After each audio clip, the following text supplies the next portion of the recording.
NEET exam को लेकर विभिन्न कोचिंग संस्थाओं के द्वारा आज एक प्रेस वार्ता का आयोजन किया गया। हमारे साथ है बायोम के डायरेक्टर पंकज जी, हम उनसे बात करने का कोशिश करेंगे। नीट को एग्जाम को लेकर आप लोग आज प्रेस कॉन्फ्रेंस करें, क्या कुछ है?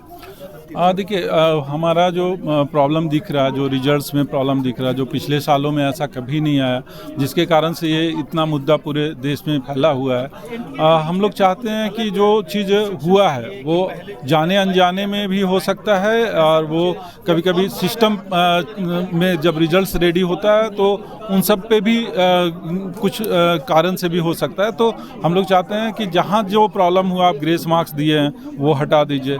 दूसरा है कि अगर जिस सेंटर पे आपका पेपर लीक हुआ है आप पता कीजिए, अगर वो हुआ है वहाँ के पुलिस वेरिफिकेशन हुआ जो भी है, उस सेंटर का एग्ज़ाम कैंसिल करके फिर से आप एग्ज़ाम लें। तो उससे क्या होगा कि कम से कम आपका जो गलत हुआ है वो सही होने का चांसेस बन सकता है। पूरे इंडिया का एग्ज़ाम कैंसिल करना थोड़ा मुश्किल है, ये हम भी समझते हैं। 24 लाख बच्चों का एग्ज़ाम लेना इतना इजी नहीं होता है, लेकिन जहाँ जिस बच्चे जो भी लोग इसमें इन्वॉल्व हैं, जो सेंटर इन्वॉल्व है, वो सबको किसी भी तरह से फाइंड आउट करें और उसको हटाए। दूसरा, हम लोग चाहते हैं कि जो पहले का सिस्टम था पीटी मेंस वाला, कि आप एक बार कुछ बच्चों को सिलेक्ट कर ले कि इतने बच्चों को हम छाड़ दिए पीटी में, देन हम मेंस का एग्ज़ाम में वो बच्चों को लाएंगे जो उतने मेरिट वाले हैं, और उनका सेंटर आप राजधानी में रखें, ना कि आप हर एक शहर में कर देंगे। हर एक शहर में करेंगे तो पॉसिबिलिटी तो है ही कि वो फिर से एग्ज़ाम में कुछ ना कुछ गलत हो जाएगा।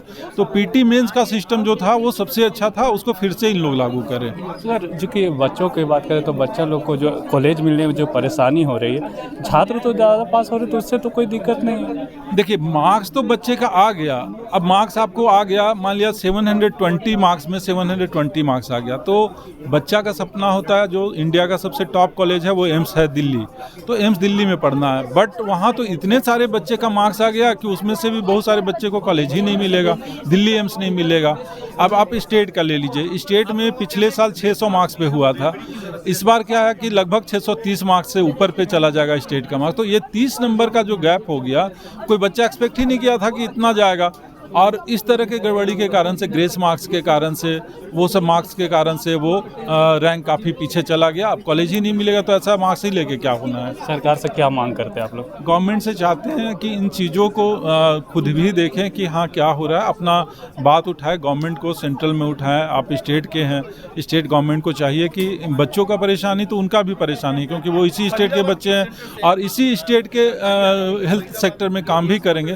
तो आज अगर उनकी बात नहीं सुनी जाएगी तो कल के दिन तो उन बच्चों का कोई भविष्य नहीं बनेगा, भविष्य नहीं रहेगा कि वो आगे कुछ सोच पाए, कुछ कर पाए। जो बच्चा 2 साल 3 साल से तैयारी कर रहा है वो आगे अब पूरी तरह से टूट जाएगा और वो फिर से तैयार नहीं हो पाएगा कि हमको डॉक्टर बनना है। तो क्या आप लोग कोर्ट का सहारा लेंगे इसको लेकर? पहले तो कोशिश हमारा है कि वो हम लोग भी स्टेट गवर्नमेंट के पास जाएंगे, रिक्वेस्ट करेंगे कि इन सब चीज़ों पे बात करें, सेंट्रल से बात करें और बाकी एनटीए बोर्ड से बात करें कि ये जो गलतियां हुई है उसे सॉर्ट आउट करें, और जहाँ जहाँ पे वो पेपर लीक और बाकी चीज़ें का मैसेज जो आ रहा है उन सब चीज़ पे वो कोई बोर्ड गठित करके उसको चेक करवाएं प्रॉपर, और हुई है तो उसको फिर से सुधार करवा देंगे।